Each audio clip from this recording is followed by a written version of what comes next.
Bem, pessoal, boa noite. Que alegria, estamos aqui novamente com o programa Hermínio C. Miranda, o grande escriba, na companhia de Ana Maria Chiarelli de Miranda, a filha do professor Hermínio, e é sempre uma satisfação a Ana trazendo fatos, tanto da obra do pai, como na noite de hoje, como também fatos da vida de Hermínio, que foi uma vida rica de lições, de vivências extraordinárias, né? E a gente se emociona ao escutar a Ana narrando uma coisa ou outra, ou algo da obra, ou algo da vida. Eu vou pedir a Ana Maria, a gente vai fazer a prece inicial, então, pedindo permissão a Deus por mais essa noite de congraçamento em torno da obra de Hermínio. Estamos aqui para escutar Ana Maria e nos lembrarmos as lições desse grande escriba, esse homem que viveu para escrever sobre o Espiritismo. Isso que, como ficou claro, o doutor Bezerra disse a ele um dia, não foi um convite, foi uma convocação. E ele atendeu essa convocação com tamanho brilhantismo. Então, pedindo permissão a Jesus, a quem tudo devemos, iniciamos o nosso programa da noite de hoje. Minha querida Ana Maria, boa noite. Tudo bem, Ana? Como é que está aí esse mundo dos cariocas? Olha, boa noite, Bruno. Não desejo para o meu pior inimigo, viu? Está muito calor aqui, muito calor, muito. Insuportável. O Rio de Janeiro é insuportável.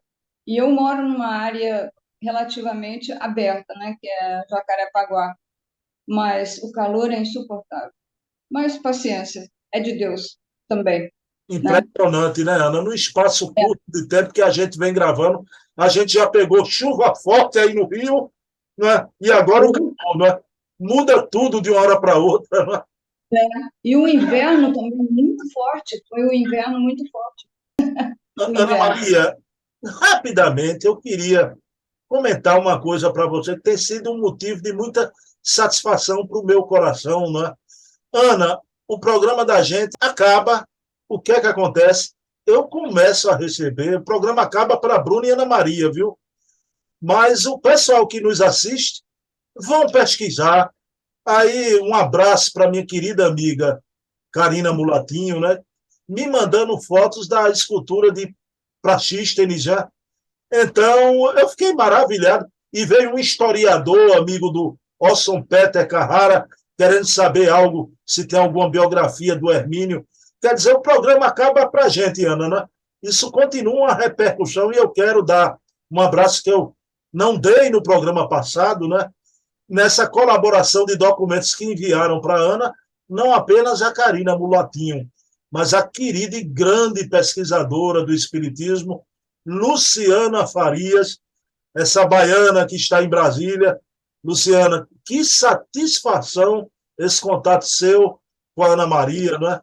Então, Ana, é essa repercussão maravilhosa, isso está chegando em você também. O programa para os seus amigos também não acaba quando termina, não é, Ana? Não, nós terminamos, eles entram num videozinho particular dos nossos sonhos, né?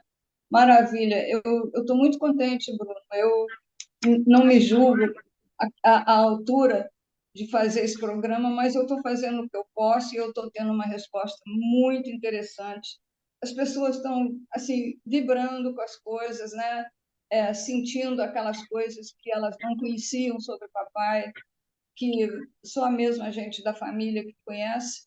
Então, eu estou muito contente. Eu também recebo esses telefonemas, eu recebo muitos zaps, assim, estou deitada assistindo o programa e está chegando mensagens, mas eu fico muito contente, agradecida por tudo que eles estão fazendo e estão sentindo pelo nosso programa. É Que, isso. que bom. Ana, um dia você vai saber, como o professor Hermínio soube, que esse programa não foi um convite meu, não, viu? Foi uma convocação do mundo espiritual a você.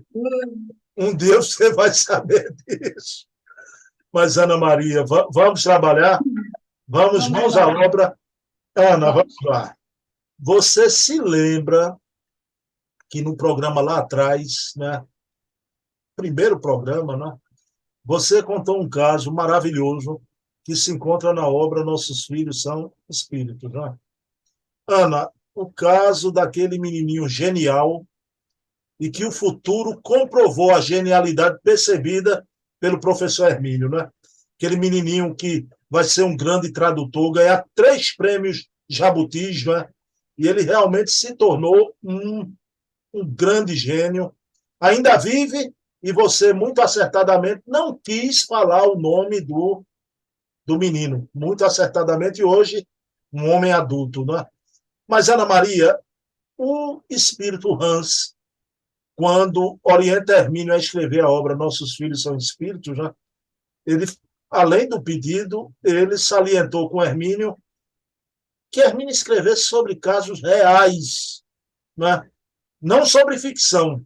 Tal foi o menininho genial. E hoje, Ana, você vai trazer aqui o capítulo Os Filhos Deficientes, algo sobre o capítulo, mas também é um caso real, Ana, não é? O que você vai trazer aqui.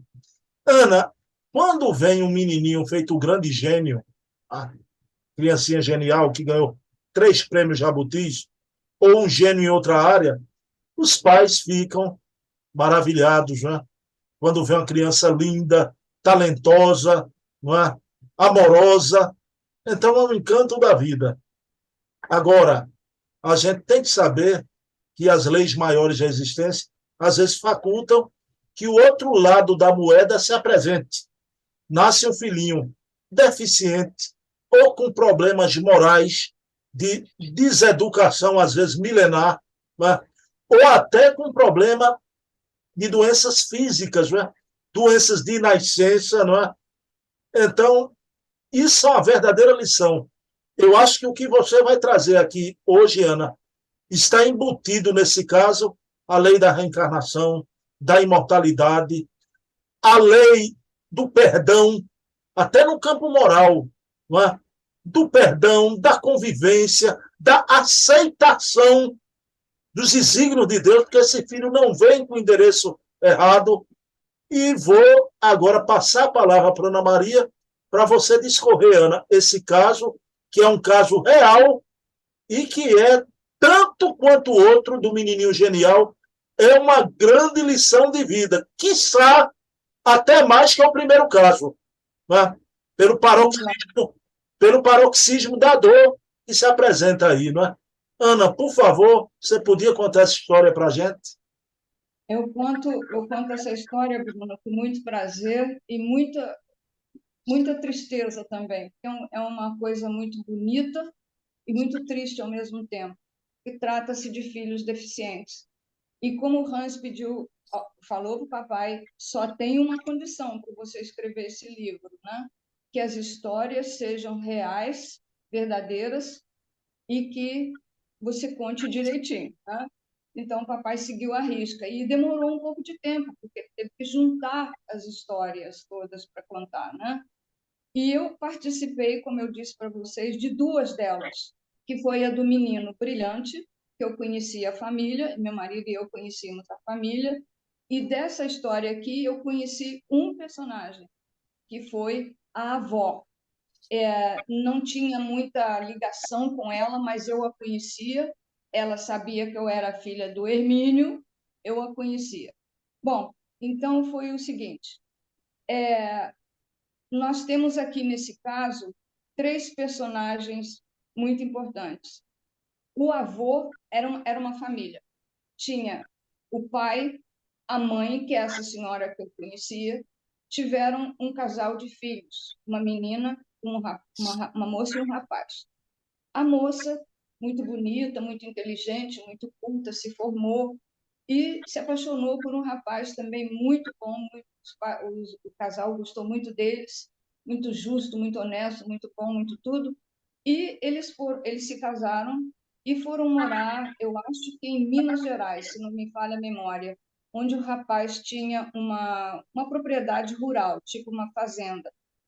O pai e a mãe aqui no Rio ficaram muito saudosos, mas eles queriam tudo de bom para a filha, né? Foi uma coisa muito linda, disseram para mim. o casamento deles dois. Bom, e dali a algum tempo, ela ficou grávida, né? E o pai era um médico, assim, de 5 costados, tá? Importantíssimo no Rio de Janeiro, diretor de uma instituição médica importantésima e grandésima, entendeu? E ele era uma personalidade. Em matéria de medicina, ele era, assim, top. Bom, então ele pede para a filha vir para o Rio de Janeiro para fazer o parto aqui, no Rio de Janeiro, porque ele queria ver como é que os médicos dela, né, iam tratá-la, como é que iam fazer o parto, e queria ver também, naturalmente, o nascimento do primeiro neto da família. Né? A família era só o pai, a mãe, ela e o irmão. Né? Então, agora ela casou, tem um esposo, e agora vinha o netinho. Então, ela veio para o Rio de Janeiro, e quando se aproximava a hora do parto, o médico, o avô, aspas, não via a filha entrar em contrações. Ele achou que estava demorando um pouquinho. Mas já estavam todos na sala de parto, os médicos dela e ele, e o marido, naturalmente, né, dela, e nada, ela não tinha as contrações. O pai, então, dela, sugeriu ao corpo médico que fizesse a indução do parto. E assim foi feito. Eles fizeram a indução do parto e acho que não sei quanto tempo depois levou e ela começou a ter as contrações e nasceu a criança. Era um menino muito bonito, perfeitinho, lindo, muito moreninho, mas eles ficaram numa alegria fora do comum até que o menininho, a criancinha, teve um sufocamento, um sufocamento. Os médicos caíram em cima dele, fizeram tudo que foi possível, sei lá, os procedimentos médicos para resolver um sufocamento de um bebê, né? E conseguiram. O menino voltou a respirar e voltou à vida, digamos assim, né? Bom, passado aquele susto, dali a pouco ele teve outro sufocamento, outro. E os médicos correram todos. Só que o socorro de emergência foi um pouquinho mais demorado do que o primeiro. O primeiro foi, eles voaram em cima do menininho e corrigir, e consertaram o sufocamento. Mas dessa vez eles demoraram uma fração de segundo lá, que não deu certo. O menininho não voltou mais. Ele respirava, só que ele estava assim, parado, literalmente respirando, vivo, mas ele não tinha movimento nenhum no corpo. Aí o avô ficou desesperado, né? O avô, que era o médico, ficou desesperado. Aí fizeram uma tomografia na criança, no bebê. E aí é que foi a grande surpresa. Descobriram que ele tinha assim, do cérebro, ele tinha, digamos assim, 1/3 ou 2 metades, mas não tinha o cérebro todo. Faltava um pedaço do cérebro dele, uma porção do cérebro dele. O avô ficou desesperado com a tomografia, mas não tinha jeito, era aquilo. Aquilo era um fato, estava ali. Então, aí começa. Ah, mas por que isso aconteceu? Não, é porque ele teve o sufocamento. Mas por que ele teve o sufocamento? Não sei, porque o parto foi induzido. Mas por que o parto foi induzido? Não, mas foi corrigido a tempo. Mas o segundo, por que demorou? E aquelas perguntas que você precisa para resolver um problema que está irresolvido. Não pode ser resolvido, já aconteceu. Ele nasceu com um defeito físico, né? Pois bem, então a moça desesperada, o marido dela desesperado, mas por que foi acontecer isso? Nosso primeiro bebê, com tanto carinho, com tanto amor, com tanto cuidado e tanta espera, e agora nasce isso. E quem foi o culpado por isso? Não, foi os médicos que não agiram a tempo. Não, não foi o médico. E assim foi. Bom, assim foi e chegaram o, os pais. Eu conhecia, né? a mãe, a avó, mas assim, não era amiga dela, muito amiga não, conhecia, mas não era amiga. Ela sabia quem eu era e que eu era filha do papai. E aí a família que conhecia o papai de nome pediu ao papai que pedisse a intercessão da espiritualidade para dar uma explicação para eles do porquê aquilo. A menina criada com todo carinho, com toda ternura, os pais, e ela e o esposo com todo carinho, com o filho, com todos os tratamentos, o pai um grande médico, e de repente acontece isso. Aí os amigos espirituais contaram a seguinte história. Nesse caso, nessa história, houve três personagens. O pai do menino, vamos chamá-lo de menino, tá? O pai do menininho que nasceu com esse problema, a mãe, que era filha do médico, tá? E ele, o deficiente. Então, o que aconteceu? A mãe dele, a mãe do menino, que era a filha do médico, se apaixonou por ele e resolveram casar. Ele era apaixonado por ela também. E resolveram se casar. Acontece que pouco antes do casamento, ela se apaixona por um terceiro, por um segundo homem, um outro amigo. E, aspas, rejeitou o outro, né? Se separou dele, mas ela era apaixonada pelo outro e ele era apaixonado por ela. Pois bem, eles se casaram e ele, o menino, ficou tão desesperado que ele cometeu um crime. Ele se jogou de um penhasco e ficou com a cabeça e o corpo todo danificado, principalmente a cabeça, porque ele mergulhou de cabeça. Se suicidou, né? Ele se suicidou. Bom, acontece que o avô, que seria o avô dele nessa vida, né? Essa história um pouquinho a gente precisa tomar muito cuidado com o que fala, porque pode fazer confusão. Quando eu digo o avô, era o médico, o grande médico. O avô, que seria o avô dele nesta encarnação, foi pai dele na encarnação anterior, pai do menino, e fez tudo o que foi humanamente possível para salvar o rapaz. Ele estava desesperado, cometeu essa loucura. O pai fez absolutamente tudo que foi possível, não conseguiu salvá-lo. Ele embolou o cérebro todo, arrebentou o cérebro todo.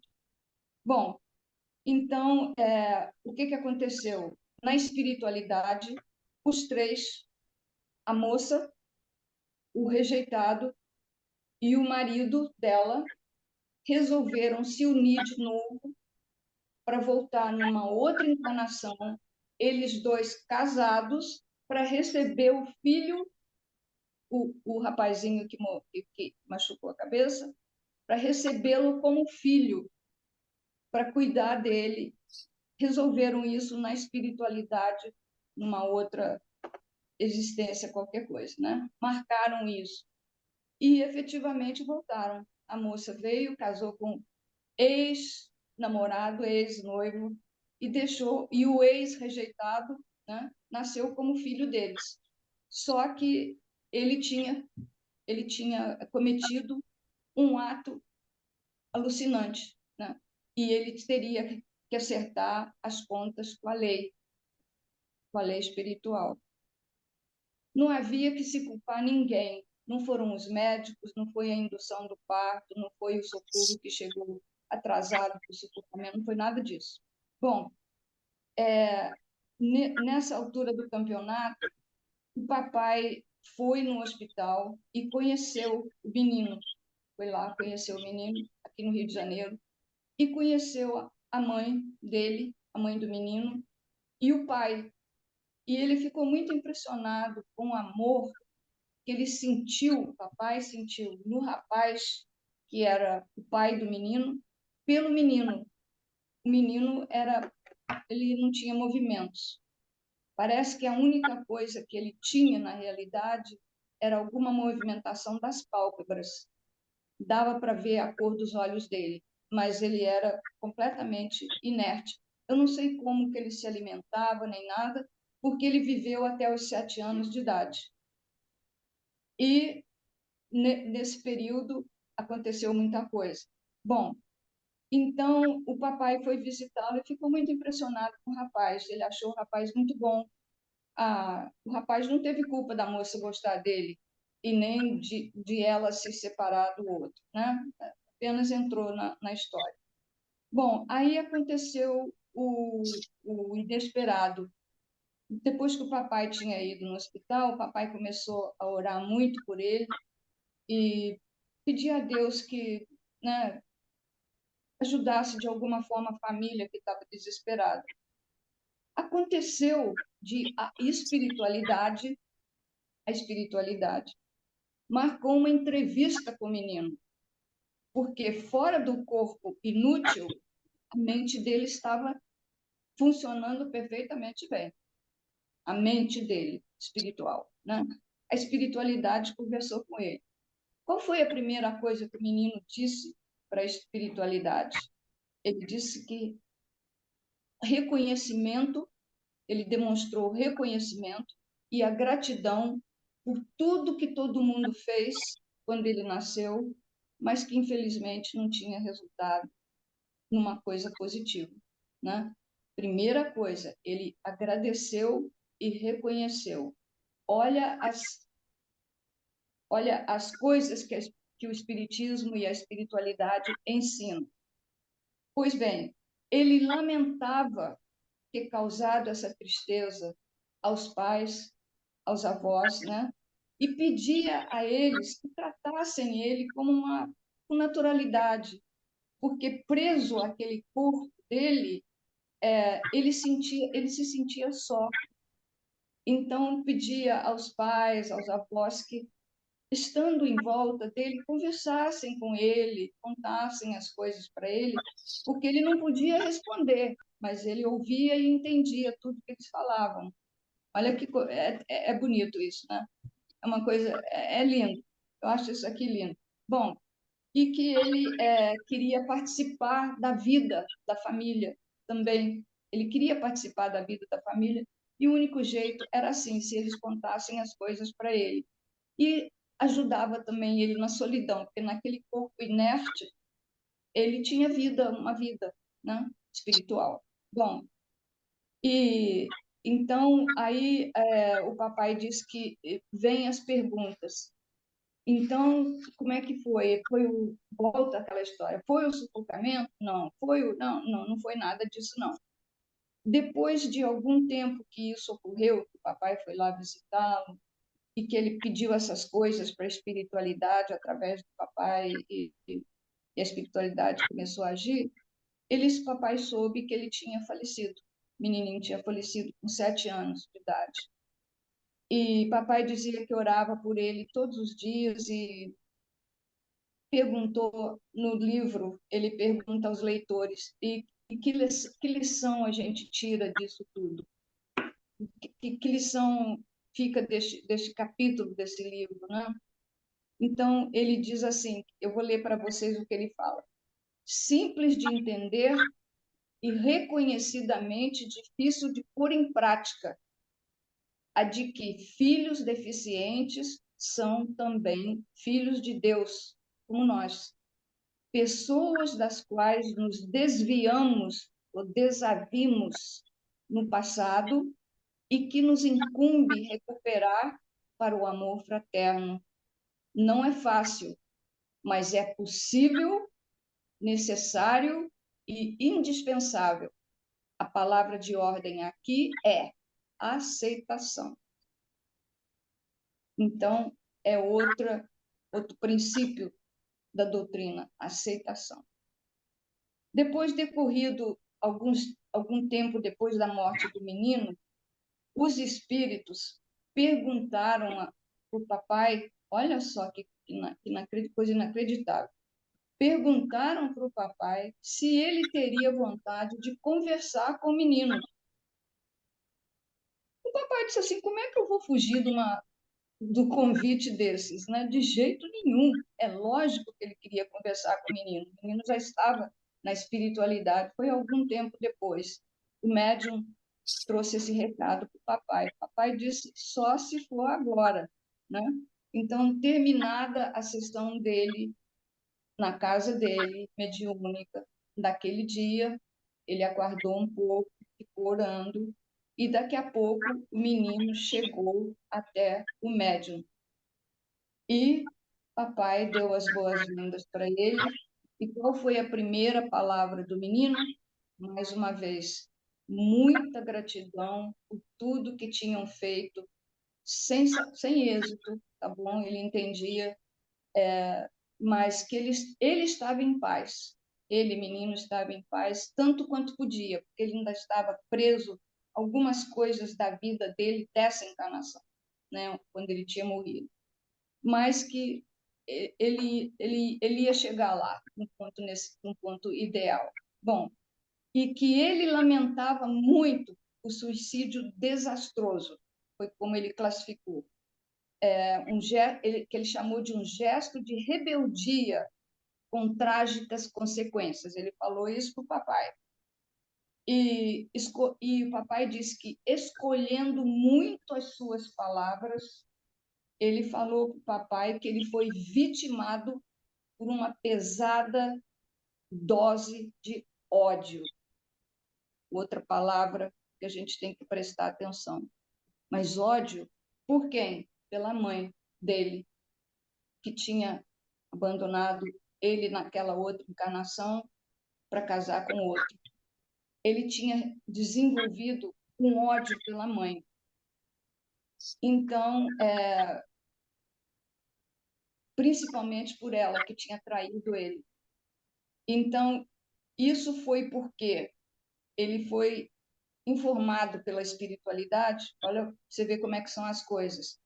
Que o gesto que ele cometeu de se suicidar foi inútil, porque já tinha uma outra moça programada para gostar dele, para amá-lo, com um amor simples, um amor normal, um amor tranquilo, um grande amor, mas não um amor apaixonado como era o dele pela outra, um amor calmo, tranquilo, que faria a felicidade dele. Aí ele vai, comete o suicídio e não vai ter acesso a essa moça, então, também. Então, ele criou um ódio pela aquela que foi a mãe dele. Ele criou. Mas o mais importante para ele disse para o papai, foi que ele havia se libertado daquele ódio. Olha, o perdão, né? O perdão. Ele se libertou daquele ódio e ele não tinha mais o ódio à mãe nessa encarnação, e que o que ele sentia era muita tristeza por ter feito aquilo tudo, mas que ele reconhecia que a responsabilidade era só dele. Ele tinha cometido, ele assumiu a responsabilidade. Bom, daí, Bruno, ele falou uma coisa que, quando eu li outra vez, fiquei muito emocionada. Ele falou para o papai o seguinte: se lhe for possível, ele disse a papai, diga àqueles que foram meus pais que eu os amo. A gente fica até engasgado, né? Depois de tudo que ela fez com ele, do ódio que ela teve do expulsida, né? Ele manda um recado pelo papai, para os atuais pais dele aqui nessa encarnação, que ele os amava. E o papai diz que percebeu esse amor, principalmente do pai dele nessa encarnação, por ele, naquele dia que ele foi no hospital. Porque a mãe estava desesperada, a moça, né? Mas o pai, que não tinha nada a ver com a história, né? Que ela só foi amado também por ela, o papai sentiu que ele tinha um amor pelo menino muito grande. E então ele manda esse recado: diga a ele, se você puder, que eu os amo. Então, essa foi a história desse menino. foi muito, muito linda, muito sofrida pelos avós, e mais uma vez ele assim mais uma vez quando ele se apresentou, ele pediu desculpas pelos transtornos que ele causou, mas reconhecia que a responsabilidade era dele. E e aí encerrou-se a sessão.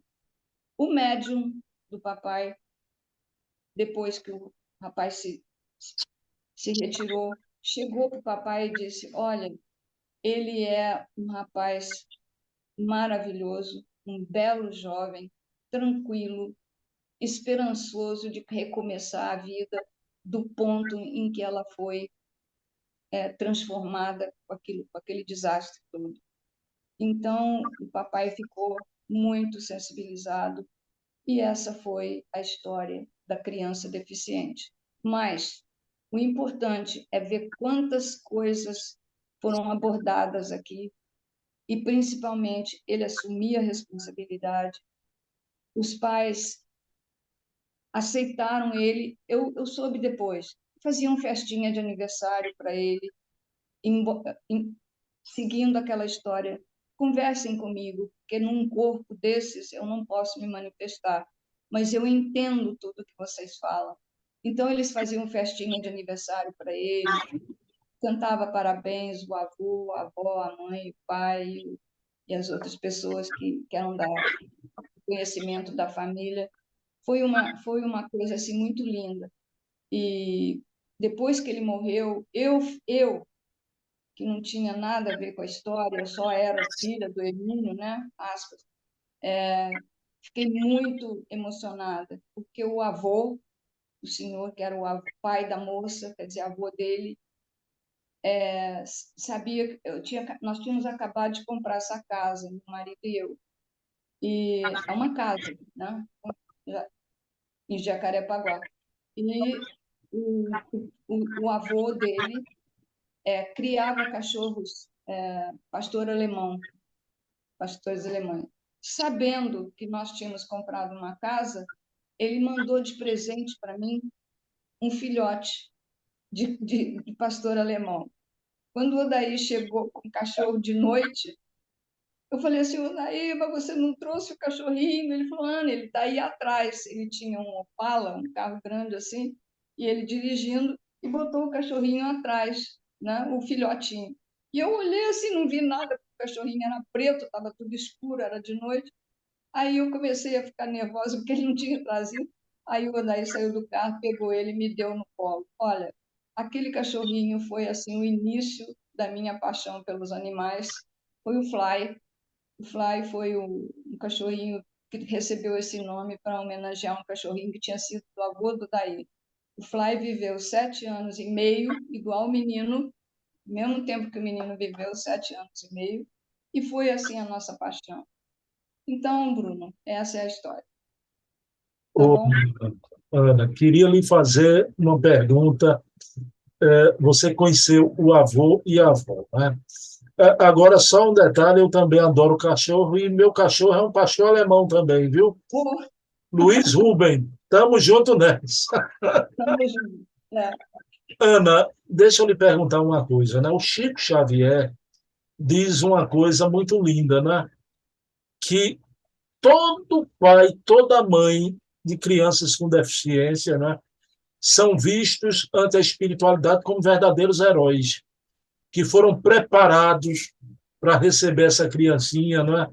Então, eu queria pontuar isso aqui, porque quem sabe alguém está nos ouvindo e tem um caso similar na família, não é? Mas, Ana, o que eu queria te perguntar, o médico, avô do menininho nessa encarnação, pai da mãe, né? Na outra encarnação foi pai do menininho, do jovem. Foi. Você disse que conheceu a avó do menino, né? Ela, porventura, foi mãe dele na outra vida? Você tem alguma informação?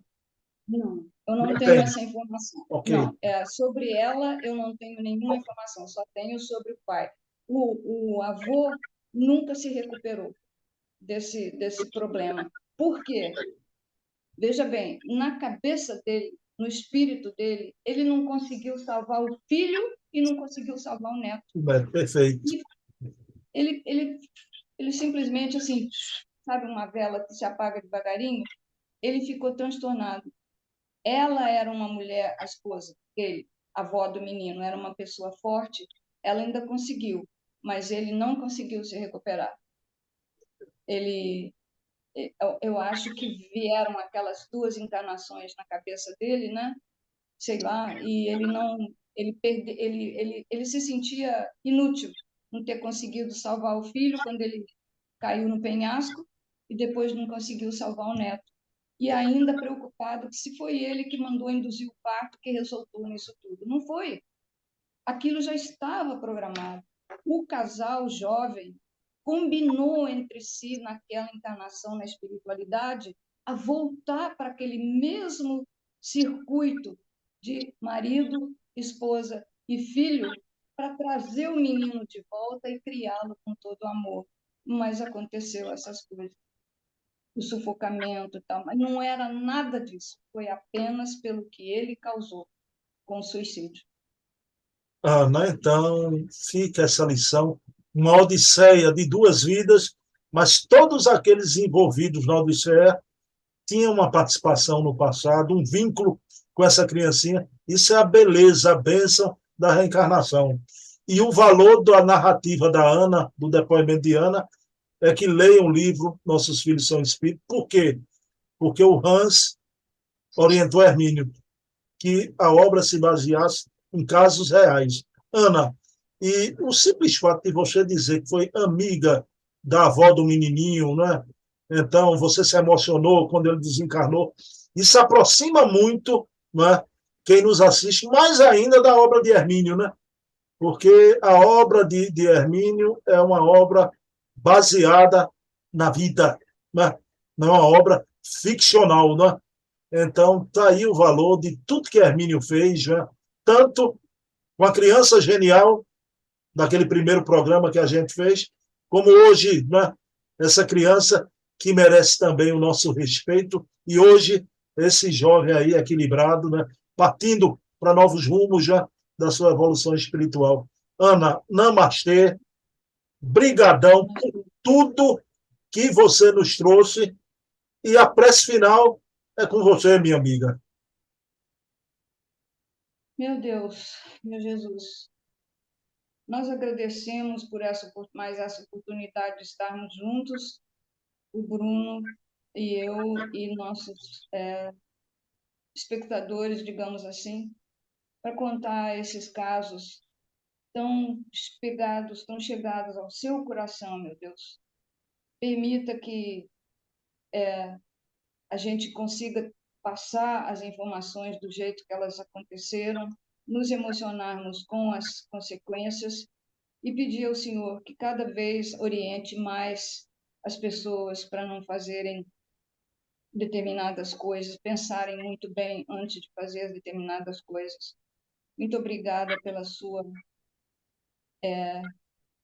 seu amor de sempre e a sua orientação de sempre. Assim sendo, Senhor. Muito obrigada.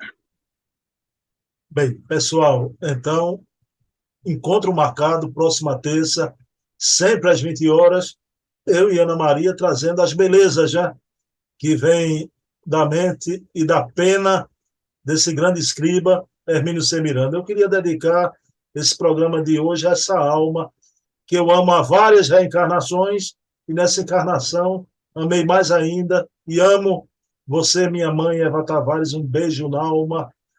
Ana Maria do meu coração, Ana Maria da Silva Sauro, até terça-feira que vem, viu? Amo você desde sempre, porque o que você traz aqui é enternecedor. Parabéns, Ana Maria. Até a próxima. Obrigada. Obrigada, Bruno. É muita coisa para mim, viu? Mas eu agradeço de coração. Muito obrigada. Paz e bem. Beijo na alma. Mais e bem. Beijo na alma.